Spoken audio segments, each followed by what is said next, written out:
ተናስተልን ትንግርቱ ልበላውን እንግዲህ አንዴ መሳይ ስንቴ ታዲያ እንጠራ ትንግርቱ በለኝ ሁሌም ብያለሁ ስለዚህ እንዴት አለ መሳይ ደህና ነው ወይ ያው ለመነሻ ያህል እቺ ማንጠልጣያዋ በቀላሉ የተገኘች አይደለችም በልፋት በትምርት በጥረት ያገኘው ስለሆነ እሷን እንደው ለመነሻ አስተዋውሰን ኋላ ላይ ውይይታችን ላይ እንግዲህ ያለ ማንጠልጣያ ነው የምንጠቀመው አሁን ደግሞ ሚዲያ ውስጥ ነው ያለው ባለፈውም በጣም ብዙ ሰው የወደደውን ቃለ መጠይቅ ነው ካንተ ጋር ያደረኩትና ብዙ ሰዎች አስተያየት የሰጡበት ነው እንግዲህ ዛሬ ደግሞ የተገናኘ ነው የታየ ደንዳአን የሰሞኑን የቃለ መጠይቅ በተመለከተ አንተም በኦሮምኛ የቀረበውን በሆርን ኮንቨርሴሽን ሚዲያ ላይ የቀረበውን ተርጉመ ለተመልካቾች አቅርበሃል ስለዚህ እሱንም እንዲሁም ለአንከር ሚዲያ በተወሰነ ደረጃ የሰጠውንም እንደዚሁ አስተላልፈን ነበር እሱ ላይ መነሻ አድርገን የምንወያይ ይሆናል እንግዲህ ሳስተዋውቅ አንቱ ይያልኩ ነበር አቶ ታየ ደንዳን ከዚህ በኋላ አንተ ይያልኩ ነው የምገልጸው ዛሬ እንግዲህ ትኩረት ሰጥተን የምንወያየው አቶ ታየ ደንዳ ለአንከር ሚዲያም ሆነ ለሆርን ኮንቨርሴሽን የሰጠው ቃለ መጠይቅ አለ ለኛ ምናልባት መደበኛ በሆነ መልኩ ሐሳቡን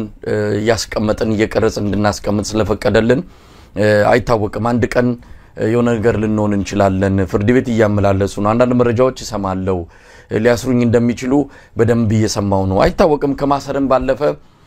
ሌላ ነገርም ሊከሰት ይችላል ስለዚህ የምናገረው ነገር እንደው ህዝብ እንዲደርሰው አድርጉ ይያለ ይነገረኝ ስለነበረም ነው ከወተወሰነ ጊዜ በኋላም በድምጽ ማስመያዝ የጀመርኩት ለማንኛውም ወደሱ እመጣለው እንደው ትንሽ አጭር ስለ ኢትዮጵያ ወቅታዊ ሁኔታዎች የተወሰኑ ነገር ካንተ ጋር መለዋወጥ ስለፈለኩም ነው እንዴት ታየው አሁን ያለውን አጠቃላይ የኢትዮጵያ ሁኔታ አብይ አህመድ በስብሰባ ጋጋታ ህዝቡን ያጨናነቀ ነው በየለቱ የተለያዩ የህብረተሰብ ክፍሎችን እየሰበሰበ ነው ከፍተኛ ጭንቀት ውስጥ ነው ያለው ጭንቀት ውስጥ እንዳለ ማሳያዎች ብዙ ነገሮችን መግለጽ እንችላለን እንዲህ አይነት ህዝባዊ ስብሰባዎች ለምን አስፈለገ ብለ ስትጠይቅ እምነት ያጣ ነገ ከነጎዲያ ሊፈጠር የሚችለው ነገር እርግጠኛ ያልሆነ አገዛዝ እንዲህ አይነቱን የህዝብ ስብሰባዎች ጭብጨባዎች ከህዝብ መስማት ይፈልጋል እንደሚደግፈው ሰውን አንገቱን አንቆ ማንቁርቱን ይዞ አንተን እንደግፋለን ኑርልን የሚል ድምጽና ጭብጨባ መስማት ስለሚፈልግ ያ ጭብጨባና ያ ድምጽን ስለሚፈልገው ነው ይሄ ታቋለ በአርቲስቶችም ዓለም ውስጥ ያለ ነው አርቲስቶች ጭብጨባና ድጋፍ ሲያጡ የሆነ ሰውነታቸውን የሚወራቸውና መኖር ሁሉ ግራም ይገባቸው ጊዜ አለና አብያው እንደዛ አይነት ስሜት ሲሰማው ነው እንደሚሰበስበው ለማንኛውም እንዴት አየው ሰሞኑን ስብሰባው በራሱ አጨናንቆናል ዛሬ አንዱን አገኘ ሲባል ነገ ሌላ ከነጎዲያ ሌላ ግን ሁሉም መድረክ ላይ ተመሳሳይ ነገር ነው ምንሰማው ፉከራ አሁንማ እብሪቱና ትቢቱ መረን ለቀቀና ጭራሽ ህዝብን መሳደብ ጀመረ የኢትዮጵያን ህዝብ ዕውቀት አልባ ዕውቀት የሌለው ይያለ መዝለፍ ጀምሯል ምናልባት ከዚህም የከፋ ነገር ያደረገ ነው ከመዝለፍም ባለፈ እየገደለ ያሰረም ነውና እንዴት አየው አጠቃላዩን የሰሞኑን ግርግር በዚህም በዛም ያለውን ሁኔታ ከፍተኛ የቅቡልነት ክራይሲስ የገጠመው አገዛዝ ነው ከዚህ በኋላ የቆሰለ ነብር እንደሚሉት ነው አባቶቻችን እና ከዚህ በኋላ አደገኛነቱ እየከፋ ይሄዳል ምክንያቱም ከፍተኛ የሆነ የቅቡልነት ዴፊሲት የገጠመው አገዛዝ ስለሆነ ሁሉም ጋር እየተገኘ ካህናቱ ምን እንደሚሉ መስማት ይፈልጋል መምህራን ምን እንደሚሉ መስማት ይፈልጋል ሐኪሞች ምን እንደሚሉ በነገራችን ላይ ተመሳሳይ ቴምፕሌት ነው የሚጫወተው በጣም የሚያስደንቀኝ ነገር የተለየ ፖለቲካ አስተሳሰብ ይኸውልህ መሳይ ኢትዮጵያ የገባች ያለችበት የፖለቲካ ቀውስ ልክ ከጊዜ ወደ ጊዜ እየተባባሰ ነው ሄደው ሪሰንትሊ ማሲንጋ በቅርቡ እንግዲህ ዛሬ ላይ አይ ቲንክ በስቴት ዲፓርትመንት የዩቲዩብ ቻናል ላይ ያንን ንግግሩን ጭነውታል ምንድነው የሚለው ኢትዮጵያ ከሌሎቹ ሀገራት እንደውም ሌሎች አካባቢ ላይ ካሉ ሀገራት እጅግ በባሰ መልኩ ወደ በጣም አስፈሪ ወደ ሆነ እንትን ውስጥ እየገባች እንዳለች ማሳያ ነው የሚል ነገር ያነሳል ኢትዮጵያ አሁን ያለችበት ሁኔታ በጣም ከፍተኛ የሚባል ቀውስ እንግዲህ ትላንት ምን ማለት ነው ያለፉት 7 አመታት እጅግ አስከፊ የሆነ ሁኔታ ውስጥ ነበር ነው እንደውም እኔና አንሙት አንዳንዴ ኤቢሲ ቴሌቪዥን ላይ ስናወራበት ምንለው ነገር አለ አሁን ኢትዮጵያ መስቀለኛ መንገድ ላይ አይደለም ያለችው መስቀለኛው መንገድ ታልፏል እንደውም እጅግ የከፋ አወዳደቅ እንዳይሆን አወዳደቁ ይዞት የሚመጣውን እጅግ አደገኛ የሆነ ፖለቲካዊ ውጤት እና ሀገራዊ ውድመት ለመቀነስ ርብርብ የሚደረግበት ጊዜ ነው እንጂ ያ መንገድ ታልፏል ብዬ ነው ማስበው ያ ቀይ መስመርም የታለፈበት ጊዜ ነው ያለው ብዬ ነው ማስበው ግን አገዛዙ ሁሉ የሚያመጣቸው መፍትሄ ብሎ የሚያመጣቸው ነገሮች ያስደንቁኛል እንግዲህ as the problem gets worse ፕሮብለሙ ችግሩ እጅግ የከፋ የሆነ በሄደ ቁጥር እነሱ 50 ጊዜ 200 ጊዜ 300 ጊዜ ተሞክረው ምንም ውጤት ያላመጡ ተመሳሳይ አይነት ቴምፕሌቶችን ሲጠቀሙ ታያቸዋል ሐኪሞችን ሲሰበስብ የመጀመሪያው አይደለም አርቲስቶችን ሲሰበስብ የመጀመሪያው አይደለም የሃይማኖት አባቶችን ሲሰበስብ የመጀመሪያው አይደለም መምህራንን ሲሰበስብ የመጀመሪያው አይደለም ደግሞ እንደገናም እንደሚሰበስባቸው ልነግርህ ይችላል ሲሰበስባቸው ምን እንደሚናገር ጽፌ ልሰጥ ይችላል የምክክር ኮሚሽኑ ሪኮመንዴሽን ምን እንደሚሆን ዛሬ ላይ ሆኜ እነግርሃለሁ ምን ይዘው እንደሚመጡ ምን ለምን እንደሚፈልገው ይሄን ምክክር ኮሚሽን ዛሬ ላይ ሆነን መናገር እንችላለን መሰለኝ ከመምህራን ጋር ሳይገናኝ በፊት ሲገናኝ ምን እንደሚል እናውቃለን አንዲት የረባ መፍትሄ ማፍለቅ የማይችል ልክ ታየ ደንዳ እንዳለው በአብይ አህመድ ላይ የሚንጸባረቀው ከፍተኛው ዴፊሲት የኮምፒተንሲ ዴፊሲት በአብይ አህመድ አእምሮ ሊፈታ የሚችል የፖለቲካ ችግር አይደለም ኢትዮጵያ የገጠማት በአብይ አህመድ ብቻ አይደለም ኦፍ ኮርስ ብልጽግና የሚባል ፓርቲ እንደሌለ ታየ ይናገራል በቃለ መጠየቁ በነገራችን ኢትዮጵያ ውስጥ በኋላ ላይ ስለምናነሳው በደንብ እናነሳዋለን በብልጽግና ስብስብ ይፈታል እንዳለነ ብልጽግና የሚባል ስብስብ የለም it's all about him የሁሉ ነገር መጀመሪያና ፍጻሜ አብይ አህመድ ነው ሀገሪቱ ላይ ልማት ለሱ ደስታ ነው ጦርነት ለሱ ደስታ ነው ስብሰባው ለሱ ደስታ ነው ቃለ መጠየቅ ለሱ ደስታ ነው ዝናብ ሲዘንብ የሱ ነው አርሶ አደሩ ሲያመርትም ሳያመርትም ሁሉ ነገር እሱንና እሱን ማዕከል ያደረገው ሆኖ ታገኘዋለህ መሳይ በዚህ ግለሰብ አስተሳሰብና ስብዕና ሊፈታ የሚችል ችግር ሀገሪቷ ነው ብለህ የምታስበው አይደለም አሁን ባለንበት ሁኔታ የሀገሪቷ ጉዳይ ከጊዜ ወደ ጊዜ እየተባባሰ ነው የሚጠየቀው ተጨባጭ ጥያቄ ለምሳሌ ከመምህራን ጋር የተደረገው ጥያቄ በጣም ተጨባጭ መምህራን እኔ መምህር ነበር ዩኒቨርሲቲ ውስጥ የነበርኩ መምህር ነኝ ደሞዛችን ዛሬ ምን የነበርኩበት ጊዜ ነበረ ደሞዝ ነው ከዛ በፊት ከ8 ዓመት በፊት የነበረ ደሞዝ ምንም ነገር አይገዛም ምንም ነገር ሊያደርግ አይችልም ለመምህራን በነገራችን ከዛ ወጣው 10-15 ቦታ ነው የሚሰሩ እኔ አውቃለሁ ባጃጅ እየነዱ ነው የሚተዳደሩት ውሃ እየሸጡ የሚተዳደሩ መምህራን አሉ መሰል በአህያ ጋር ውሃ እየጫኑ ማለት ፕሮፌሰሮቹ ማለት እጅግ አስከፊ የሚባለው የኑሮ ሁኔታ ነው የሚኖሩት የመንግስት ሰራተኞች እነሱ የጠየቁት ጉዳይ ለልጆቻችን ትምህርት ቤት ልጆቻችንን ልከን ማስተማር አንችልም ምግብ ገዝተን መብላት አልችልም እየራበን ነው የሚሉ አይነት ጥያቄዎችን ሲያነሱ ይሄ ለፓርቲያችን የሰጠነውን ስም ያጎድፋል ስለዚህ ዛሬን ቤልታችሁን ታይትን አድርጉ ቢርባችሁም ነገ ላይ ተጠግባላችሁ ራበን አትበሉ ለስማችን ለፓርቲያችን ለገጽታችን አስፈላጊ አይደለም ብዙ ጊዜ ስለ ኮሪደር ልማት ሲያወራ ሰምተው ከሆነ በተደጋጋሚ ምንድነው የሚለው መሳይ ምን እንደሚል ታውቃለህ ሌሎች ሲመጡ አሁን አያሳፍርም ይላል ሌሎች ሀገራት መተው ሲመለከቱት ይሄን አካባቢ አሁን አያሳፍርም 500,000 1 ሚሊዮን 2 ሚሊዮን የሆኑ ድሆችን አንስቶና አፈናቅሎ ከከተማው ምን እንዲወጡ ጠራርጎ ምክንያቱም ስለሚያፍርባቸው ከዛ ዛፎችን በመትከል ዛፎቹ አያሳፍሩም ይላል የኢትዮጵያ ህዝብ ነባራዊ ሁኔታ ግን ምንድነው ጉዳዩ አይደለም የሚመራትን ሀገር የሚመራውን ህዝብ መልክ አያውቀው ስለዚህ በህዝቡ በሀገሪቷ ያፍራል በህዝቡ ያፍራል በታሪኳ ያፍራል በባህሏና በእሴቷ ያፍራል የሀገሪቷን ነባራዊ እውነት ለመጋፈጥ ዝግጁ አይደለም ታየ በተደጋጋሚ ያነሳዋል በነገራችን ሀገሪቷ የገጠማትን ነባራዊ ሁኔታ ችግር ለመጋፈጥ ሬዲ አይደለም የራሱን ህልም ነው የሚነግር በነገራችን ላይ ህልም አይደለም የሚነግር ቅዠትም ነው የሚነግር እንደው ህልም በሚባለው ቃል ሊገለጽ የሚችል ስላልሆነ ማለት ነው ስለዚህ ያንን ነው የሚነግር እና የሀገሪቷን ነባራዊ ችግር መሳይ አንተ እንዳልከው እንግዲህ አሁን አርቲስቶችም ጋር ሌሎችም ጋር ሲገናኝ እሱ አዋቂ እሱ ብቻ ተደማጭ ከነሱ ጥያቄዎችን አይደለም የሚወስደው እሱ ነው ምላሽ የሚሰጣቸው የነሱንም ችግር እሱ ነው የሚነግራቸው ያለማወቃቸውን ልክ ሊነግራቸው ይፈልጋል ሐኪሞችን ይሰበስባል ከሐኪሞች በላይ ሊራቀቅ ይፈልጋል ይሄ ግለሰብ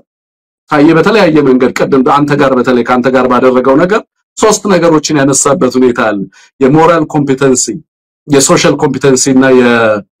የሊደርሺፕ ኮምፒተንሲ ያነሳ ነበር የነበረው በእነዛ ጉዳዮች ላይ በኋላ በዝርዝር እንሄድበታለን ግን የገጠመን ችግር እየተባባሰ የጦርነቱ ሁኔታ ከጊዜ ወደ ጊዜ እየተባባሰ የኢኮኖሚው የፍትህ የህግ የሰላሙ ሁኔታ የዲፕሎማሲው አጠቃላይ ሀገሪቱ ያለችበት ሁኔታ እጅግ የተወሳሰበ እጅግ አደገኛ የሆነ ህዝብ ያንን አደገኛነት እየተረዳ ግን ደግሞ አገዛዙ በተቃራኒው ያንን አደጋ ያየውን ህዝብ ለማፈን ለማስፈራራት የትኛውን ያህል ርቀት እንደሚሄድ ተገነዘባል ሊነግሩት የሚፈልጉ ሰዎችን በምን ያህል ደረጃ ያሸማቀቀ ወይንም ደግሞ በተለያየ አይነት መንገድ አፈና ያደረገ እንዲነገር እውነቱ ባለመፈለግ የሚያደርሳቸውን ተጽዕኖዎች የምትረዳው ነው ስለዚህ ያለው አማራጭ እንግዲህ በተለያየ አማራጭ በተለያየ መንገድ ይሄንን የተረዳ ህዝብ ያደረገ ያለውን እንቅስቃሴ ያደረገ ያለውን ንቅናቄ አጠናክሮ መቀጠል ነው የሚሆነው ብዬ ነው ማምነውና መሳይ ችግሮቹ ከለተወረደ እየተባባሱ ናቸው እንደርዝረው ብንል እንደዚህ በቀላሉ ተዘርዝሮ የሚያልቅ አይደለም ማለት ነው እስቲ እንመጣበታለን በሌላ ጊዜ ሁኔታ የደንዳ በጣም ወቅታዊና ብዙ ነገሮች የተነሱ ጉዳዮች ስለሆነ ወደዛ እናልፋለን እንግዲህ ወደ አጠቃላዩ ከመምጣት በፊት ዛሬ ክፍል 1 በሆርን ኮንቨርሴሽን ከኢታና ሀብቴ ጋር ያደረገውን ቆይታ ክፍል 1ን ተከታትለናል በኦሮምኛ የቀረበውን እንደዚሁ በተከታታይ እሱንም እንደዚሁ የትርጉሙን ባንተም ሆነ በሌሎች የቀረበውን እንደዚሁ የተከታተልንበት ሁኔታ ነው ያለው እንግዲህ ክፍል 1ን ዛሬ ሰምተን ነው የተገናኘነው ብዙ ነገሮችን አንስተዋል ክፍል 2ቱም የበለጠ ብዙ ነገሮችን እንደምንሰማ እንጠብቃለን በዝርዝር ከመግባቴ በፊት ግን አጠቃላይ ታየ ደንዳ ማን ነው በእንደነዚህ አይነት ቃለ መጠይቆች ታየ ደንዳን እንዴት እንረዳው ምን አይነት ስብዕና ያለው ምን አይነት ሰው ነው well መሳይ እንግዲህ በኦሮምኛ የሰጠውን ቃለ መጠይቅ በነገራችን ላይ እኔ ተርጉሜ ያቀረብኩበት ዋነኛ ምክንያት ኢትዮጵያ ውስጥ ከዚህ በላይ ሊሰማ የሚገባው ጉዳይ አለ ብዬ ስላላመንኩኝ ነው የታየ ደንዳ ምስክርነት እና የሱን ቃለ መጠይቅ ከሰማው በኋላ ግለሰቡ ማን እንደሆነ ከዚህ በፊትም ታየና አቋለው በተለያየ መንገድ ሐሳቦቹን ሲጽፍ በተለያየ መንገድ ሐሳቡን ሲያንጸባርቅ ከታተለዋለሁ በኢትዮጵያ ፖለቲካ ውስጥ አሁን ባለው ሁኔታ በእርግጥ አለ ብለህ ማታስበው አይነት ስብዕና ነው የተለየ ፖለቲካ ስቴቸር ያለው ግለሰብ ነው እውነት ለመናገር በተለይ ደግሞ አገዛዙን በተመለከተ እሱ ያዘበትን መረዳት እሱ የመጣበትንና እየሄደበት ያለው የሱን የመረዳት ልክ ሌሎች በዚህ ልክ አገዛዙን ተገንዝበውታል ወይስ አልተገነዘቡትም የሚለውን እንድትጠይቅ የሚያደርግ ነው ታየ የመጣበት በርካታ ነገሮች ያስደንቁኛል እውነት ለመናገር መሳይ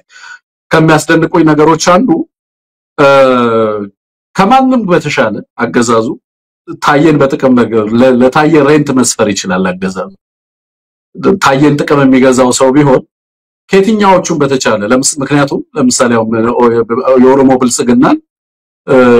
በህዝብ ዘንድ እንዲታወቅ ያደረገው በዳሪና የሚል ስም ሰጥቶ ፓርቲው በጣም በከፍተኛ ደረጃ እውቅና እንዲያገኝ ለማድረግ በበርካታ ስራዎችን ከሰሩ ሰዎች ውስጥ በሱ ደረጃ የምትጠቅሰው ሰው የለም ከፍተኛ ተጽዕኖ አሳድሯል ይሄንን ፓርቲ ወደ ማህበረሰብ ውስጥ በማስረጽ በተለይ የኦሮሞ ህዝብ እንዲቀበለው ፓርቲውን በማድረግ ረገድ በጣም ከፍተኛ ሚና የነበረው ሰው ነው በስራ አስፈጻሚ ውስጥ ከፍተኛ ሚና የነበረው ሰው ነው ታየ በተለይ ደግሞ ወደ ብልጽግና ከተመሰረተ በኋላ ኦህዴድ የሚባለው ድርጅት ኦዴፓ ወደሚል ስያሜም ከመጣ በኋላ ድርጅቱን ለማጥራት እንደገና ኢቭን በኢትዮጵያ ውስጥ በነበረው ሽግግር ሂደት ውስጥ ከኦህዴድ ከሬጀስ ሆኖ እንዲወጣ በማድረግ ሂደት ውስጥ እሱና ጓደኞቹ በርካታ ስራዎች ሲሰሩ እንደነበረ ግልጽ ነው ማለት ነው እና ከሌሎቹ ለየት የሚያደርገው ነገር ምንድነው ሌሎች ህዝብ የሰጣቸውን ኃላፊነት ለሆዳቸውና ለጥቅማቸው ያንን ኃላፊነት ሸጠው ኢትዮጵያ ውስጥ ያመናቸው ሰዎች ሲከዱ ሀገር የለፋችባቸው ሰዎች ሲከዱ ወጣቶች እንዳራያን ቆጥራቸው የነበሩ የፖለቲከኞች በጣም በርካታ ፖለቲከኞች በማጠብቃቸው ደረጃ ላይ ሲወድቁ ይሄ ግለሰብ ግን ሁሉን ነገር ሊያደርግለት እየቻለ አገዛዙ በጥቅምም ቢሆን በተሻለ ቦታ ላይ ሊያመጣው የሚችልበት የፈለገውን ስልጣን ይሰጠኝ ቢል ስልጣኑ ሊሰጠው የሚችል ግለሰብ ሆኖ ሳለ ግን ደግሞ የኢትዮጵያ ያለችበት ሁኔታ ተገንዝቦ በተለይ ደግሞ የኦሮሞን ህዝብ የሚረዳበት መንገድ ለህዝቡ እጅግ ተቆርቋሪ ነው ባይዘው ኢትዮጵያ ያለችበትን ሁኔታ በጣም ይገነዘባል ግን ደግሞ የወጣበትን ማህበረሰብ በተለይ ኦሮሞን ማህበረሰብ የሚቆረቆርበት ልክ ታየ ሌሎች ማህበረሰቦች በእውነቴን ነው ማለት እንደዚህ አይነት ተቆርቋሪ ምን አለ በኖረን እንላለን ኦኬ በእስር ላይ ዋጋ እየከፈሉ ያሉ ተቆርቋሪዎች እንዳሉ አውቃለሁ በአማራ ውስጥ በተለያየ ሁኔታ በተለይ አማራ ውስጥ ማለት ነው እነ ክርስቲያን ታደለን ዮሐንስ ቧያሌው እነ መስከረምን ልታነሳ ትችላል ዋጋ እየከፈሉ ያሉ ጋዜጠኞች አሉ ፖለቲከኞች አሉ ምሁራን አሉ እነ ጋሽ ታዲዮስንም አይነት ሰዎች አሉ በነገራችን ላይ ግን ደግሞ አገዛዙ የዚህ ማህበረሰብ አካል አገዛዝ ነኝ ይያለ ራሱን ከዚህ ማህበረሰብ ነው የመጣሁት የዚህ ማህበረሰብ ዘብ ነኝ ይያለ አገዛዙ አንተ እንደዚህ አይነት አገዛዝ አይደለህም ይሄ አገዛዝ እውነተኛ ባህሪው ይሄ ነው ለኢትዮጵያ ህዝብ አደገኛ ነው ለኦሮሞ ህዝብ እጅግ የከፋ ስርዓት ነው ይሄ ስርዓት ለሌሎችም ህዝቦች እጅግ የከፋ ነው ለቀጠናውም ሰላምና ደህንነት እጅግ አንደኛ ቁጥር በአንደኛነት ደረጃ ማስቀምጠው የሀገርና የህዝቦች ሰላምና ደህንነት ስጋት ነው ብሎ በዛ ደረጃ ያስቀመጠ ግለሰብ ሆኖ ተመለከተዋል ከረጅ አለው ኮንሲስተንት ነው አቋሙን በየጊዜው ምናምን የሚቀያየር ግለሰብ ሆኖ አይደለም የምትመለከተው ያመነበትንና የሚያምንበትን ነገር በአደባባይ ሲናገርም ተሰማዋል ማለት ነው በኦሮምኛ የሰጠውን ቃለ መጠየቅ በአማርኛ ሲሰጥ ክፍል አንድን ሙሉ ለሙሉ ተከታትየዋለሁ ለምሳሌ ዛሬ ማለት በኦሮምኛ የሰጠውንም ሰምቼዋል አንዲት የቃላት ልዩነት አታገኝበትም መሳይ ማለት በጣም ወጥነት ያለው ነው አብይ አህመድ ታስታውሳለህ ሌሎች አካባቢዎች ላይ ባሌ ጎባ ሲሄድ የሚናገረው ምን እንደሆነ ባህር ዳር ሲሄድ የሚናገረው ምን እንደሆነ ተሰማል ነቀምት ሲሄድ በኦሮምኛ የሚናገረውንና አዲስ አበባ ላይ ፓርላማ ላይ ሆኖ የሚናገረውን ደግሞ ተሰማዋል በምን ያህል ደረጃ አደገኛና ከፋፋይ እንደሆነ እዚህ ጋር ግን ይሄ ግለሰብ በብዙ ነገሮቹ በአቋም አልስማማም በተለያዩ ፖለቲካ አመለካከቶቹ በተደጋጋሚ ምን ገልጸው ነው የቆምንበት እና ምን አድቮኬት የምናደርጋቸው የተለያዩ የፖለቲካ መርሆች ስላሉን ማለት ነው ከዛ ውጪ ግን ለህዝቡና ላመነበት ነገር የሚሄድበት ቀጥታኛነት ልክ በጣም የሚገርም ሆኖ ታገኘዋለህ መሰለኝ በዝርዝር እንመጣበታለን አቶ ታዬን እንዳን በልኩ ገልጸዋል እውነት ለመናገር ከዚህ በላይ እኔም ልገልጸው የምችለው አይደለም በቅርበትም ስለማቀው እንደ ወንድምም ስለምመለከተው እንዳልከው የተለያየ ፖለቲካ አመለካከት እንኳን ቢኖረንም ግን ያንድ ኢትዮጵያ ልጆች ነን ያንድ አፈራፈሮች ነን እሱ ታዬ መጣበት መንገድ በተለይ ከቅርብ ጊዜ ወዲህ አደጋው ታይቶት የአብይ አህመድ አካሄድ ታይቶት የመጣበት ሁኔታ አንዳንድ ጊዜ ቻገር እውነት የቃል ኪዳን ሀገር ናት የሆነ ትውልድ ይመጣና ያድናታል ያ ትውልድ አንዱ ታዬ ደንዳ ነው እውነቴን ነው ማለት ይሄንን ስናገር በድፍረት ነገ ከነጎዳይ ማላፍርበት ስለሆነ ነው ለማንኛውም ወደዛ እንመጣለን ግን ትንግርቱ እንደው የገረመኝ ነገር ላነሳ ነው ከውይይታችን ውጭ አይደለም ኦሮምኛ ቋንቋ ትችላለህ ኦሮምኛ ቋንቋውን ተርጉመ ነው ለተመልካቾች ያቀርብከው እኔም የተከታተልኩት የታዬ ደንዳን ቃለ መጠይቅ አንተ ካቀረብከው የኤቢሲ ፕሮግራም ላይ ነውና ኦሮምኛ ቋንቋ በደንብ ነው የምትችለው በደንብ ነው መራቀቅበት መሳይ በደንብ እችላለሁ ሳይሆን እራቀቅበታለሁ ምክንያቱም በአፋን ኦሮሞ ነው የተማርነው እንደምታውቀው አዲሱ ኢህአዲግ ፖሊሲ ሲያመጣ በተለያየ አካባቢ በተለይ ኦሮሚያ ውስጥ የነበረን የአማራ ልጆች ያው በኦሮምኛ እንድንማር ነው የተደረገው አማርኛ እንደውም ዘግይተን ነው እንድንማር የተደረገው የሚገርም ነገር ማለት ነውና ስለዚህ በኦሮምኛ ቋንቋ ተምረናል ሰው አማራ የኦሮሞን ቋንቋ ይናገራል አፋን ኦሮሞ ይናገራል የአማራ ልጆች ይናገራሉ ኦሮሚያ ውስጥ ያሉ የአማራ ልጆች በቋንቋው ይጽፋሉ ይናገራሉ የኦሮሞ ልጆችም በአማርኛ ቋንቋ ይናገራሉ የኦህዴድ ይሄ አማራ ጠል ፖለቲካ እና የዘረኛ ፖለቲካ እኛም እናቀውን አይነት የኦሮሞ ማህበረሰብ አይደለም ዛሬ ላይ ፖለቲካል ኦሮሞውን የምንመለከተው ማለት ነውና እኛ ቋንቋውን እንናገራለን መሳይ በቋንቋው ተምረናል በቋንቋው እንነግዳለን ተገልግለናል ተምረንበታል በርካታ ነገር አድርገንበታልና በደንብ ነው ቋንቋውን የምንረዳው የምገነዘበው የምጽፍበትም የምናገርበትም ማለት ነው በደንብ የምገነዘብና ሌላው አማራን የማያውቁ ሰዎች አማራን በጣም ውስን ማህበረሰብ አድርገው የሚያዩ ሰዎች አማራ በሁሉም አካባቢዎች ላይ በከፍተኛ ደረጃ ተሰራጭቶ የሚኖር ማህበረሰብ ነው መሳይ እንደምታውቀው ሂስቶሪካል ሪዝኖችም አሉት ለዚህ ግን በጣም በከፍተኛ ደረጃ በብዙ ሀገራት ሲዳማ ውስጥ ስትሄድ በአማርኛ ሲዳምኛም የሚናገር ማህበረሰብ ነው ኮንሶ ውስጥ ስትሄድ አማርኛም ኮንሶኛም የሚናገር ማህበረሰብ ነው። ሶማሌ ውስጥ ስትሄድ ሶማሊኛም አማርኛም እየተናገረ፣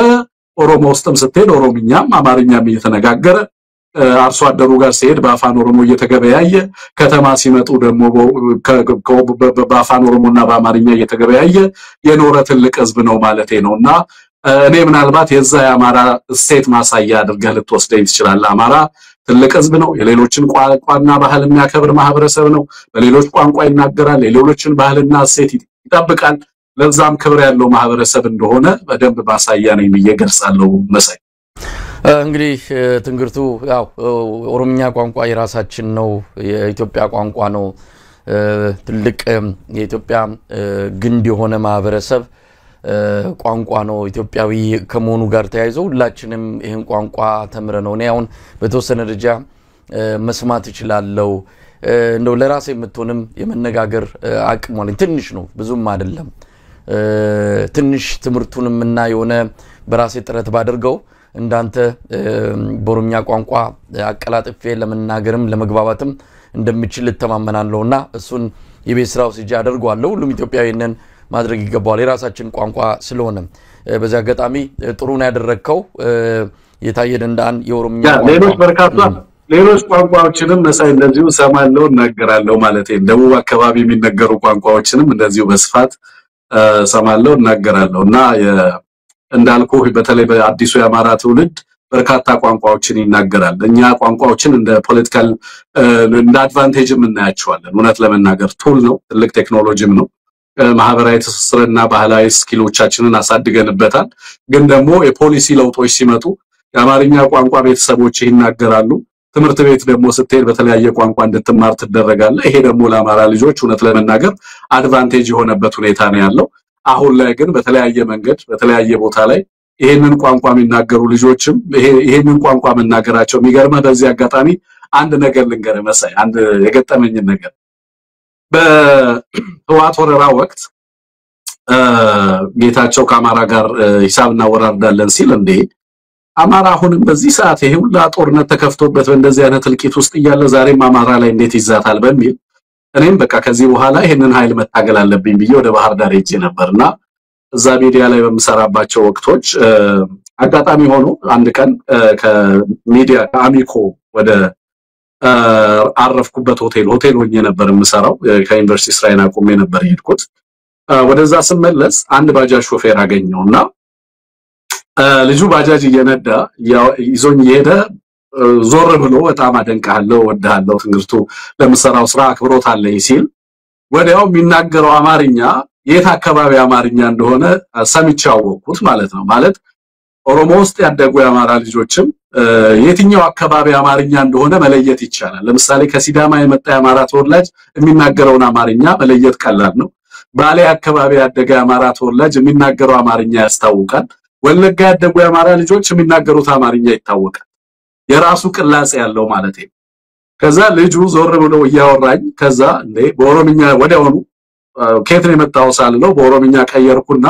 አዲናማ ወለጋ ቲሚቲ ማልቱ አስፊሲቪ ያልኩት አንተ የወለጋ ሰው አይደለህ እንደዚህ ምን አመጣ ስለው እንዴ እንዴት አወከኝ እንዴ ደግሞ የኛን ቋንቋ ትናገራለህ እንዴ ያለ ልጁ ከጉትን የተባረረው አማርኛ ቋንቋ አይችልም። he barely speaks Amharic አማርኛ ቋንቋ አይችልም መሰለኝ ኦሮምኛ ቋንቋ ነው የሚናገር። የወለጋ አማራ ነህ ተብሎ ግን ተባሯል። ባህር ዳር ላይ ቤተሰቦቹ ተከራይተው ነው የሚኖሩት። ባጃጅ እየነዳ እነሱን ለማስተዳደር ደፋ ቀና ይላል ያ ልጅ አማኑኤል ይባላል። እስከዛሬ ስልኩም አለኝ የሚገርም ነገር ማለት እና ልክ ስጠይቀው በጣም ደነገጠና እኔ እንደውም ኦሮምኛ እንደምችል በጣም ገረመው እሱ ራሱ ማለት ነው። ከዛ እንዴት ነው የመጣው ስለው የመጣበትን እና የወጣበትን ሁኔታ ጓደኞቹ እንዴት በእስር እየማቀቁ እንደሆነ ምናምን በጣም በርካታ ነገሮችን ነገረ ይልልህ ነውና ግን ይሄ ፋሽስታዊ ስርዓት እንደዚህ በጋራ ተስማምተው ሲኖሩ የነበሩ ህዝቦች ባህልን ቋንቋን እየተጋሩ የነበሩ ህዝቦች አንድነትና አብሮነትን ሲጋሩ የነበሩ ህዝቦችን ወደ ኋላ ሄዶ ቋንቋ መናገር ባህሉን ማወቅና እሴቱን ማወቅ በራሱ ማያድን ጉዳይ ሆኖ ጸጉር ሰንጥቀው የልጆቹን ባክግራውንድ ወደ ኋላ ሄደው ቤተሰቦቻቸውን ደም አጥንት ቆጥረው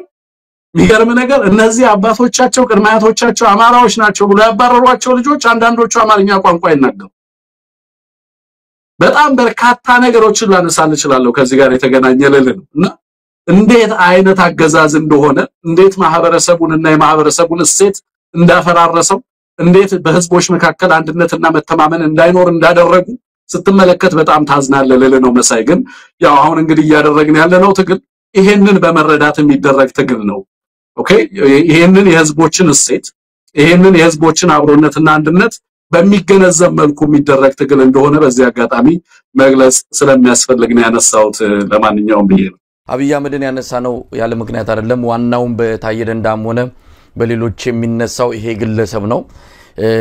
አንድ ነገር እንደው በዚህ አጋጣሚ ተከሸ ማለፍ የምፈልገው ስለሆነ ነው አሁን ደግሞ አዲስ አመት ምንድነው 2100 ነው ያለው በ2100 ኢትዮጵያ ከሰባቱ የዓለም የኢኮኖሚ ምንድነው የኢኮኖሚ የሚባሉ በጣም ከፍተኛ ኢኮኖሚ ካላቸው ከሰባቱ ሀገራት አንዷ ትሆናለች አለ ከአንድ ወር በፊት ይመስለኛል ሰለሞን ከሚባል የሱ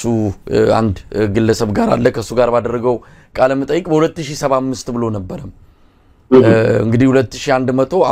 ከዛ በፊት 2075 ብሎ ነበር አንድ ወቅት ላይ ደግሞ በ2050 ብሎ ነበር በ2050 ብሎ ነበርና የቱ ጋር ነው የሰው የሚቆመው ምንድነው እንደየመድረኩና እንደማይኩ ነው እንደ አመቱን የሚቀያይረው ይሄ እንትን የሌለው ከጭንቅላቱ ጋር ብዙ ያልመከረ ሰው በስሜት የሚጋልብ በቅጀት ውስጥ ያለ ሰው ዳመና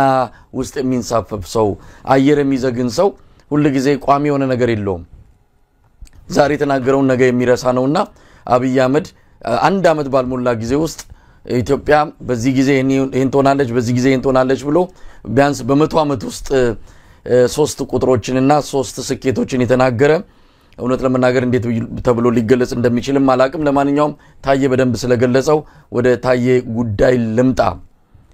ትንግርቱ ቀደም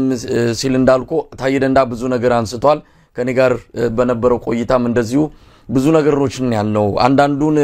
እንደው ለማስታወስ ያል እስኪ ከብደኝ ድረስ ነው ምክንያቱም ጭነትን የጫነብኝ ታየ ብዙ ጊዜ ተገናኝተናል ብዙ ጊዜ እናወራለን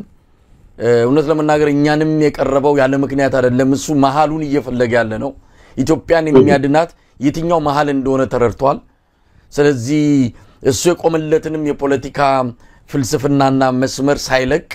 ግን ደግሞ ኢትዮጵያ የምትባል ሀገር በኩልነት በፍትህና በነጻነት መኖር አለባት ስላለ የራሱን አጥር ብቻ ዛ ቆሞ ዝም ብሎ መጫው አልፈለገም ሌላውን መቅረብ ፈልጓል እንደዛ ነው ፖለቲካ የሚሰራው እንደዛ ነው መዳኒቱም የሚገኘው ብሎ ስላመነ ብዙዎችን ይቀርብ ነበርና በጣም ነው የማደንቀውና እንደሱ አይነት ልጅ ኢትዮጵያ በማግኘቷ በእውነት ኩራትም የሚሰማን እንደሆነ በዚህ አጋጣሚ ለናገር ፈልጋለሁ ከስሜት አይደለም በብዙ ከሱ ጋር በነበረኝ ቆይታ የተረዳውትና ያወቅኩት ነገር ስለሆነ ነው ለማንኛውም እስቲ ከየትኛው እንደምጀምር አላቅም ብዙ ነገሮችን አንስቷል እስቲ ዋና ዋና መተላቸው ከኔ ጋር በነበረው ቆይታ ከኢታና ጋር በነበረው ቆይታ በኦሮምኛውንም ተከታትላል ዋና ዋና ታየ ደንዳ ያጋለጣቸው የተናገራቸው ብዙዎቻችንን ብዙ ነገር ያስባለን ጉዳዮች እስቲ ምንድናቸው በአንተ በኩል ዘርዝረ የምትገልጸው ካለ መሳይ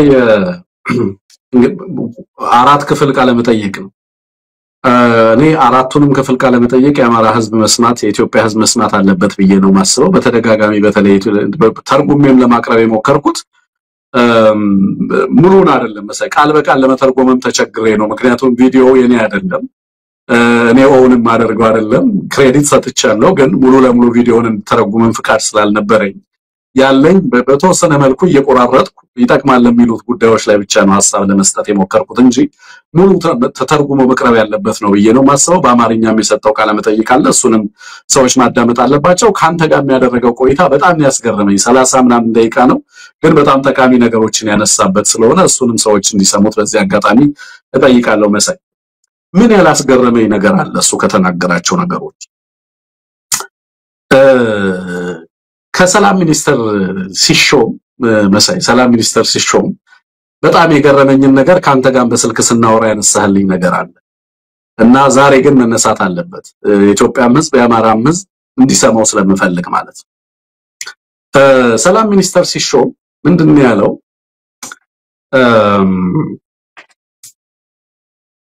ሰላም ሚኒስተር እንዴት ተሾምክ ብሎ ጋዜጠኛው ሲጠይቀው አዳማ ላይ አንድ ስብሰባ ነበር። እዛ ስብሰባ ላይ ባለንበት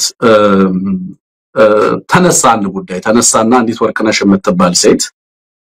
ሙፈሪያትን የምትመራው እንግዲህ የምታስታውሱ ከሆነ ሰላም ሚኒስተር በርካታ ቁልፍ የሆኑ የመንግስት መስሪያ ቤቶች በዛ ተቋም ስር ነበር የነበሩት።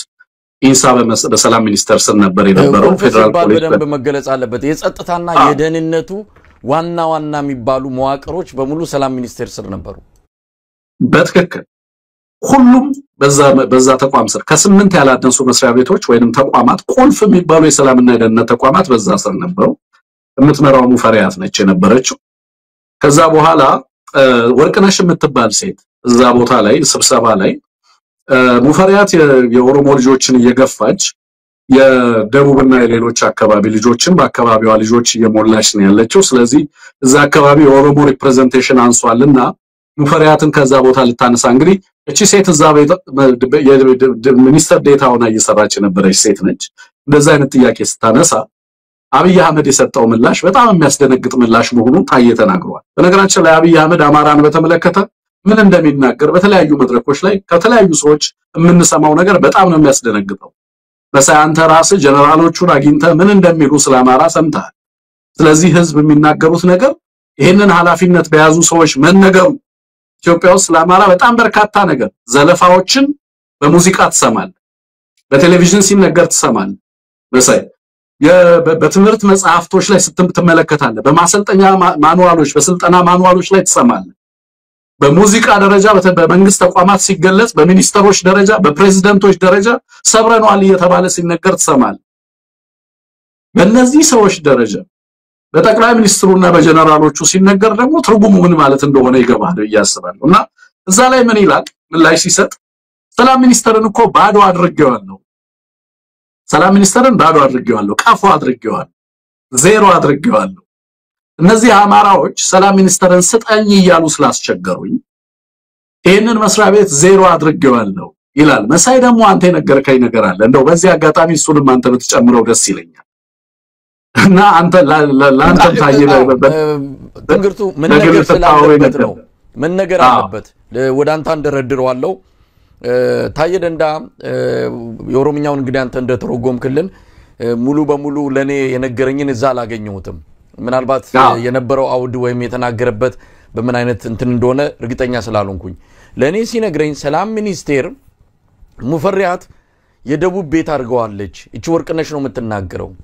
የዛን ጊዜ ምንድነው ሚኒስትር ዴታዎችን ለየመስሪያ ቤቱ ለመሾም ነው። አብዛኛው ሚኒስትር ዴታ የኦሮሞ ልጆች እንዲሾሙ ተፈልጓል። የዛን ጊዜ ተልኮ ሲሰጠንም ሚኒስትሮች ምናደርጋቸውን ለምልክት ነው። ዋናው ስራ የናንተ ነው፣ እናንተ ናችሁ የምትሰሩት። የኦሮሚያ ብልጽግናን ተልኮ በየሚኒስቴር መስሪያ ቤቱ የምታስፈጽሙት እናንተ ናችሁ።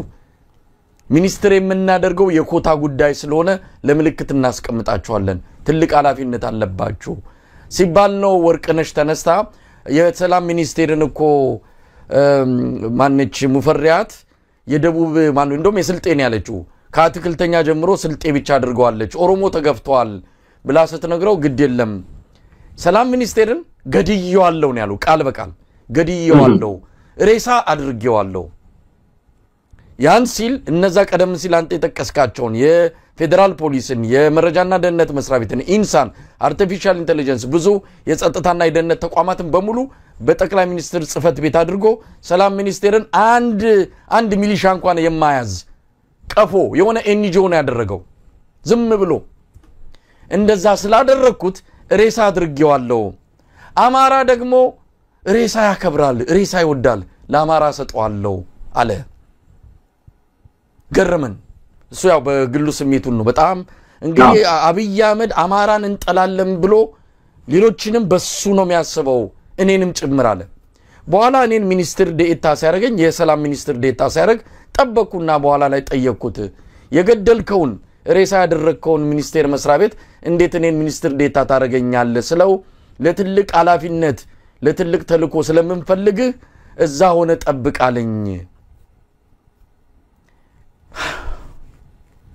ይሄው በጣም ከባድ ነው ለዛ ነው ብናልፍ አንዱ ዓለም የሰላም ሚኒስቴር ሆኖ የመጣው አንድ ሚሊሻ ሰራዊት ማያዝ ቀፎ የሆነ አቅም የሌለው ጥርሱ የተራገፈ ጥፍሩ የተነቀለ ሰላም ሚኒስቴር ነው የተሰጠው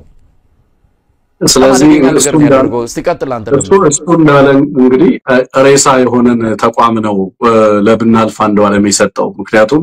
ብናልፍ አንዱ ዓለም ምንም እንኳን ለአማራ ተቆርቋሪ ባይሆንም በአብይ አህመድ አስተሳሰብ እንግዲህ አማራ ነው ዞሮ ስለዚህ ይሄንን ባዶ የሆነ ተቋም መያዝ አለበት ነው የሚለው እና ደግሞ 2 ቢሊዮን ብር በጀት መድበውለት ነበር ለዛ ተቋም በወቅቱ ነው የሚለው ታዬና መሳይ እንግዲህ በዛ ኢንተርቪው ታዬ ዜሮ አድርገናል አለ ይሄንን መስከረም 26 ነው አብይ አህመድ ስብሰባ ላይ ያለው ከዛ በ28 ለታዬ የሚኒስተር ዴታነት ደብዳቤ ጻፈለት ሰላም ሚኒስተር ዴታ አድርጎ ሾሞ ማለት እንዴ ዜሮ አድርገዋል ነበር እንዴ በቀደም ሬሳ አድርገዋለሁ ብለሃል ነበር እንዴ እኔን ሬሳ የሆነ ተቋም ስለምንድን ነው የምትመድበኝ ሲለው አይ አንተ ለሌላ ተልኮ ስለምፈልግ እንግዲህ ቁጭ ብለህ ጠብቀኝ አለኝ ነው እንግዲህ ላንተም ያወራው ነገር ተመሳሳይ ነው እዛ ኢንተርቪው ላይ ያልገለጸው ነገር ሬሳ የሚለውን ነገር ነው ታዬ ምናልባት በህዝቡ ዘንድ ከፍተኛ የሆነ ቅሬታን ይፈጥራል ብሎ ስላሰበ ነው ግን ዛሬ መነገር ስላለበት ነው አብይ አህመድ እንዴት ነው ያማራን ህዝብ የሚያየው ሚለውን በተከክል ህዝቡ ማወቅ ስላለበት ነው በነገራችን ላይ እና አንደኛው ነገር ይሄ ነው በጣም የሚገርመው ነገር መሳይ ይሄንን አንስቷል ሌላው በሁለተኛነት ደረጃ እንግዲህ እዛው መድረክ ላይ የተነሱትን ጉዳዮች ነው ማነሳው ሶስት ነገሮችን ነው ያነሳው በዚህ በትግራይ ጦርነት የነበረውንና የኢትዮጵያ ህዝብ የነበረውን የትግራይ ጦርነት ተከትሎ የነበረውን ከጦርነቱ ጋር ተያይዞ የነበረውን ኢትዮጵያ ውስጥ ይነገር የነበረውን በተደጋጋሚ በሚዲያዎች በልሂቃን ይነገር የነበረውን ነገር ታስታውሳለህ መሰለኝ ሰሜን ዕዝን ትግራይ ላይ ያለው ኃይል እንዳጠቃና በኢትዮጵያ ሉዓላዊነት ላይ ቀጥተኛ አደጋ እንደተከሰተ ተነግሮ በጣም ሴንሴሽናላይዝ ተደርጎ ነበር በወቅቱ ሲነገር የነበረው በጣም በርካታ ህዝብን ያስቆጨ እንደው በዛ ውስጥ የአንድ ብሔር ተወላጆችም እንደተጠቁ በጣም በከፍተኛ ደረጃ ይነገር የነበረበት ሁኔታ ታስታውሳለህ አሁን ላይ ግን አብይ አህመድ ታዬ ያጋለጠው ነገር ምንድነው አዳማ 2500 የኦሮሞ ባለስልጣን የብልጽግና በኦሮሞ ባለስልጣን አባላት በነበርንበት የኦህዴድ ባለስልጣናት የዛኔ ኦዲፒ የሆነ ይመስለኛል እዛ ተሰብስበን በነበርንበት ጊዜ 2500 ሆነን ነው የሚለው እዛ ተሰብስበን ባለንበት ሬንጀር ለብሶ መጣና በዛ መድረክ ላይ ወልዲያን አሁን ኮልዲያ ምናምን ያሸፈገፈገ ነው መከላከያ በወቅቱ የአማራ ክልል የወረዳና የዞን አስተዳዳሪዎች የክልሉ መመራር አማራውን በዞን በወረዳ ክተት ይያሉ የሚያውጁበት ጊዜ ነው ምክንያቱም መከላከያው ህዝቡ ሊጠብቅ አልቻለም ጥሎ ያፈገፈገ ነበር የነበረው መሳይ እንደምታስታውቀው ወጣቶች ዱላ ይዘው ምን ይዘው ያልታጠቀ ማህበረሰብ ነው አንዳንዱ በጣም ከፍተኛ ትንቅንቅ ያደርጉ ነበር አስታውሳለሁ የወልዲያ ከተማ ከንቲባ ያደረገው ሁሉ ነገር በጣም ትዝ ይለኛል በብዙዎቹ ነገሮች ምናስታውሰው እሱ ምን አላቸው እንዴ አሁን መከላከያው ጥሎ እየወጣ ያለው ወልዲያን እየጣልን እየወጣን ያለ ነው አቅቶን የሚመስላችሁ ሞኞች እዚህ ውስጥ አላችሁ አቅቶን እኮ አይደለም መከላከያውን እያስወጣን ያለ ነው ይሄ አማራ የሚባለው ማህበረሰብ እብሪቱ እንዲተነፍስ ነው መከላከያውን እያወጣን ያለ ነው ፋኖ እያለ የሚያሳየው እብሪት እንዲተነፍስ ነው እስኪ አቅማቸውን እንዲያቁ ልካቸውን እንዲያቁ ነው መከላከያውን ዊዝድሮው እያደረግን ያለ ነው እያሸሸን ያለ ነው እንዴ በዚህ ውስጥ እኮ ህፃናት ይሞታሉ እናቶች ይሞታሉ የሚወድመው ንብረት ነው የሚወድመው ህዝብ ነው የሚያልቀው አርሶ አደር ነው እንዴት እንደዚህ ይደረጋል ሲባል አንተ ፖለቲካ አልገባህም ዝም በል አትሲያሰም ቤክቱ አንተ ፖለቲካ አልገባህም አትጎዋዳ አንተ ሞኝ ነህ ፖለቲካ አልገባህም አለኛ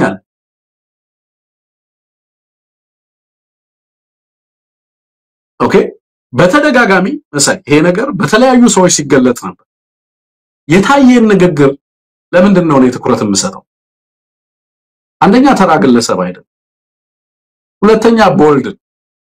ታየ በንግግሩ በነገራችን ላይ ይሄን ቃለ መጠየቅ አድርጌ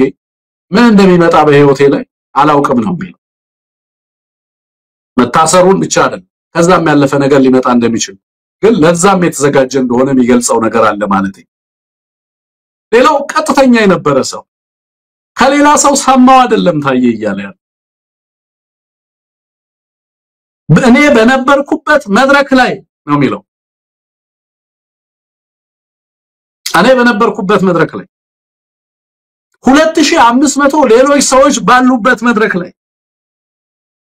መጥቶ ይሄንን አለ ያ ሁሉ ውድመት ከቆቦ ጀምሮ መሳይ የወደሙ ንብረቶች የወደሙ ትምህርት ቤቶች ዛሬም ሳይጠገኑ ነው ሌላ ጦርነት የታወጀበት በነገራችን ላይ ማህበረሰብ ከዛን ጊዜ ጀምሮ ትምህርትና ጤናና ሕክምና የለም እዛ አማራ ክልል በሚባለው ቦታ ላይ እውነቴን ነው ከዛን ጊዜ ጀምሮ የነበሩትም የወደሙትም በዛን ጊዜ አልተጠገኑ አሁንም ከዛ በኋላ ያሉት በምን አይነት የጦር ካምፕ አድርጓቸው ወታደሮቹ ምናምን እነዛ ጦር ካምፖች ላይ ናቸው ተማሪዎች እንማረም ቢሉ በድሮንና በሌሎች መሳሪያዎች ታርጌት ተደርገው ይደበደባሉ ይሄ ነው ሌላኛው አስደንጋጭ ነገር ባይ ዲዛይን አቅዶበት ይሄ አካባቢ መውደም አለበት ብሎ ጦሩን ያሸሸ አርሶ አደሩ እንዲገባ እየተደረገ ወጣቱ ራስን ተከላከል ተብሎ በምናልባት በዓለም ታሪክ የስነ መንግስት ጽንሰ ሐሳብ ከመጣ በኋላ ህዝብ መንግስትንና አገዛዝን እንዲከላከል የተገደደበት ጊዜ ቢኖር ያ ጊዜ ነው መሰለኝ አገዛዝን ህዝብ እንግዲህ የመንግስት መሰረታዊ ስራው በነገራችን ላይ ልማት ማምጣት አይደለም የዜጎችን ሰላምና ደህንነት ዋስትና መስጠት ነው ካልሆነማ ራሳችንን እንጠብቃለን ምን ይሰራልናል መንግስት ያረስነውን የሚያወድምብን ከሆነ ቤተምነቶቻችንን የሚያቃጥልብን ከሆነ አርሶ አደሩን የሚያሰቃይብን ከሆነ ህዝብን የሚያገድ ከሆነ ወጣትን በጦርነትና በስቃይ የሚማገድ ከሆነ ምን ይሰራልሃል አገዛዝ ሀገሩ ያንተ ነው ራስን ከጎረቤት ተጠብቃለህ መሳይ ተፈጥሮ ነው የተፈጥሮ ግዴታ ነው እሱ እንድታደርግ ትገደዳለህ እኔን ጠብቁኝ የተባለ ማህበረሰብ ነው ያማራዝ አገዛዙን እንዲጠብቅ የተገደደ ህዝብ ነው መሳይና ይሄንን እውነታ ታየ ተናግሮታል በቀደም እንግዲህ ያ ሁሉ ውድመት በዚህ ግለሰብ ዲዛይን የፖሊሲ አካሉ አድርጎ ይሄንን ውድመት ለማየት ቋምጦ እኔ ነኝ ያደረኩት ብሎ እንደ ጀብድ በአደባባይ ተናገረው ነው የሚለው ሁለት በል ሶስተኛ ሰሜን ዕዝን በተመለከተ የመከላከያ አባላት ይሄንን ሲሰሙ ምን እንደሚሉ አላውቅ ለረጅም ጊዜ ሲታለል የነበረው የኢትዮጵያ ህዝብ ምሁራን ሊቃውንት ምን ሊሉ እንደሚችሉ አላውቅ አብይ አህመድ ሰብስቦ ያ ሁሉ ሰው ባለበት የሰሜን ዕዝ ጦርነቱን ያስጀመረ እኛንን ሲል ኑቱ ሽራን ጀልቀብሲሴ ሲል በአደባባይ ተናገረ ነው የሚለው ታይ ያ ሁሉ ሰው ባለበት ሰሜን ዕዙ የጦሩን ከሰሜን ከትግራይ ማውጣት ስላልቻለ ሰሜን ዕዙ እንዲጠቃ አድርገን ወደዛ ለመግባትና እዛ ያለውን ኃይል ኒውትራላይዝ ለማድረግ እንዲሁም በመከላከያ ውስጥ ያሉ የትግራይ ተወላጆችን ለማጽዳት እድል አግኝተን ስላልነበረ ይሄንን ማስደረግ ነበረብን ብሎ ነገረን ነው የሚለው ይሄንን የመለሰው መቼ መሰለ መሳይ አብይ አህመድ በሰው ልጆች ደም የሚነግድ አረመኔ ነው ብለሃል ተናደህ ነው ይሄንን የተናገርከው ወይስ አምነህበት ነው ተብሎ ሲጠየቅ ነው ይሄን የተናገረው ምን አለ እንዴት ተናድጄ ልናገር እችላለሁ አንድ በአንድ ያለኝን ነገር ላስታውስ ቆይ ከ2010 ጀምሮ የተናገራቸውን ነገሮች ላምጣልህ ብሎ ወደ ኋላ ሄዶ እያንዳንዱን ግለሰቡ የተናገረውን ነገር በዝርዝር ያስቀምጣል ስለዚህ ስለ አማራ ክልል መወረር ስለ ሰሜን ዕዙ መመታትም በዝርዝር ምናልባት ሰዎች ነገ ይሄንን ቃል መጠየቅ እንግዲህ ሆርን ላይ ተናግሮት ከሆነ ነገ ሊሰሙት ይችላሉ መሰለኝ ሌላኛው ጉዳይ ይሄ ነው ሌላው የከረባው በላይ ትንግርቱ ታየደንዳ ስለዚህ ጉዳይም ለኔ ያጫወተ ነገር አለ በጣም አስገራሚ ነገር ቀደም ሲል አንተ ስትገልጸው የታየደንዳ እያንዳንዷ ነገር በቋንቋ ልዩነት ኦሮሚኛና አማርኛ ስለሆነ የሚለዋወጥ አይደለም ተከታታይ ቋሚ የሆነ አቋም ነው ያለው ሚዲያ ከሚዲያ የሚለያይ አይደለም ያልከው አብይ ለምሳሌ በኦሮሚኛና በአማርኛ ሲናገር የተለያየ ነው ታየጋ እንደዛ አይደለም አቋሙ ነው ለኔም ተመሳሳይ ነገር ነው የነገረኝ ምናልባት አንተ ላይ የምጨምረው ነገር የለም ለኔም ያለኝን ነው ምነግረው እኔ መከላከያ ሰራዊትን በቁጥጥር ስር ለማድረግ ሙሉ በሙሉ በትግራይ ጀነራሎች ተይዟል በተለይ ሰሜን እዝ እዛ 80% የኢትዮጵያ መከላከያ ሰራዊት አቅም አለ የሚባለው የተቆጣጠሩት እነሱ ናቸው ያንን በእጃችን ለማስገባት መመታት አለበት በዚህ ወቅት ላይ ነው የትግራይ ጀነራሎችን ጠራርጌ ማስወጣው እነሱ ሙሉ በሙሉ ካላጸዳው መከላከያውን መቆጣጠር አልችልም ይል ነበር ያንን ነው ተግባራዊ ለማድረግ ጦርነቱን ይፈልገው ነበር አድርጎታል